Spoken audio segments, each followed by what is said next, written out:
The myth of the voluntary military. Ludwig von Mises summed up the essence of government in words that are particularly vivid in wartime. Government interference always means either violent action or the threat of such action. Government is in the last resort the employment of armed men, of policemen, gendarmes, soldiers, prison guards, and hangmen. The essential feature of government is the enforcement of its decrees by beating, killing, and imprisoning. Those who are asking for more government interference are asking, ultimately, for more compulsion and less freedom. What about those who are called on to enforce state edicts, whether just or unjust? Every society includes people who are willing to act as the coercive arm of the state, those who are willing to use violence and freely risk their lives as they administer the law. The state has no great trouble recruiting policemen and prison guards. Are there enough such people to amass a huge army of hundreds of thousands of people who are willing to risk their lives, carrying out destructive foreign wars of dubious merit? When you see the pictures of American troops fighting their way through sandstorms in a strange land with strange people, seeking to overturn a government and transform a society that posed no credible threat to the U.S., being shot at by average Iraqis who are clearly motivated only by the desire to expel the invader, it's not hard to imagine that U.S. troops are wondering how it all came to this. The British Defense Secretary Geoff Hoon claims that the coalition armed forces are made up of men and women who made a free choice to serve their country, whereas Iraqi forces are motivated either by fear or by hatred. It's hard to say what motivates Iraqi forces, perhaps the desire to repel invasion, but what he says about coalition troops is simply not true. The men and women now fighting initially agreed to be in the employ of the military. The U.S. is not yet conscripting people, and yet how many of these would leave Iraq if they could? What if Donald Rumsfeld announced that anyone now fighting in Iraq is free to leave without penalty? What would become of the U.S. armed forces now attempting to bring about unconditional surrender in Iraq? It's an interesting question as a pure mental experiment because it highlights the essentially forced nature of all modern military service. To leave once the war begins would amount to what the government calls desertion. This word sounds ominous, but in fact it merely describes what everyone in a civilized society takes for granted: the right to quit. Deuteronomy's exhortation to encourage the Israelites into battle includes an invitation to freely leave. What man is there that is fearful and faint-hearted? Let him go, and return unto his house. But there is no such right in the modern U.S. military. If you try to leave, you face coercion, particularly if you try to leave in wartime. In this way, the military differs from the police and the ranks of prison guards, jobs from which people are free to walk away without penalty. Punishing people for attempting to leave the military to avoid killing and or being killed is not a new practice. Mises speaks of the barbarous practices used in the 18th century to keep soldiers from deserting their units. The more undesirable wartime conditions become, the more necessary it is for the state to force people to continue to endure them. The scene that shocked me most in the movie Gods and Generals, and it was clearly not intended to be shocking, occurs when an assistant to Stonewall Jackson informs the general that some soldiers have been discovered in an attempt to desert the army under his command. The general orders them to be tried in a military court, and if found guilty of attempted desertion, to be shot. They were indeed tried and shot. Thus did these men die for exercising their God-given right to walk away. One of those shot in the film was a young man recruited by Jackson himself, the son of a friend who decided to return to the North. The scene was included to demonstrate Jackson's impartiality. This general is no respecter of persons, or, more plausibly, personhood. To me, the scene demonstrated the immorality of all modern notions of military discipline.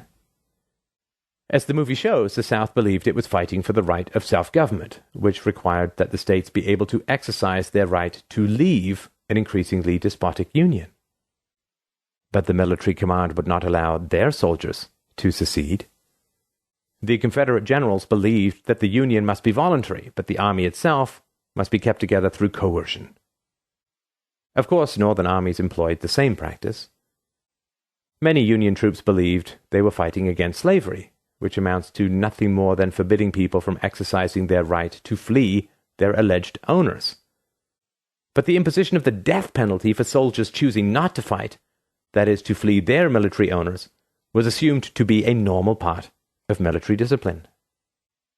Both North and South claimed that they were fighting in order to abolish a form of captivity, the right to self-government in one case, and the right to not be employed against one's will in the other. But the ability of the military to imprison and kill fleeing soldiers was never questioned. It is not often questioned today.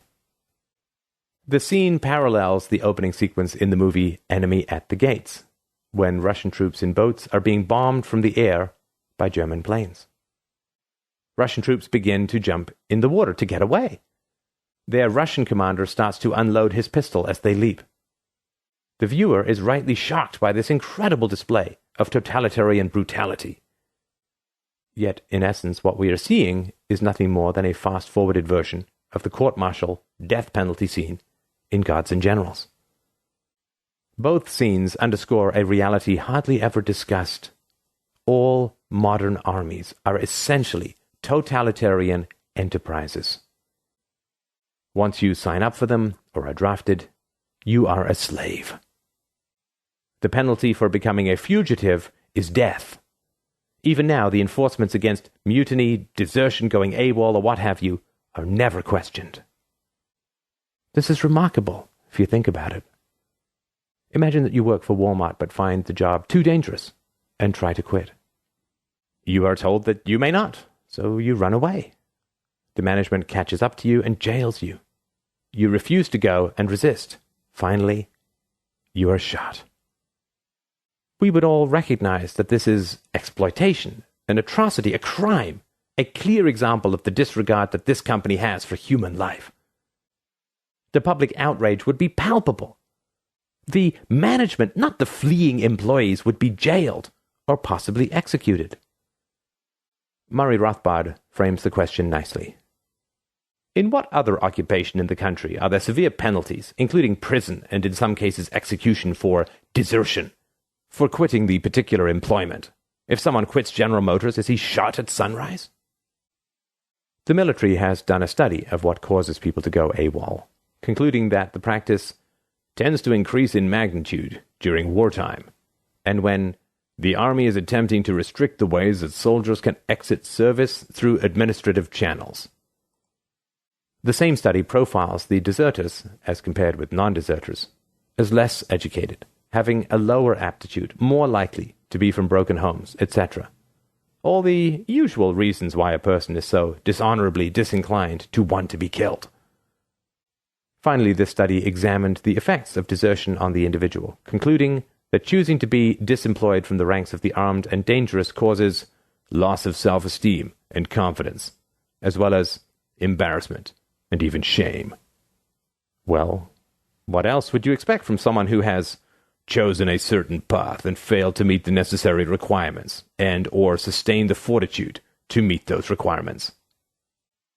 Now comes the report from Diwania, Iraq, heavily cited by a U.S. military spokesperson, that many Iraqi soldiers were fighting at gunpoint, threatened with death by tough loyalists of President Saddam Hussein.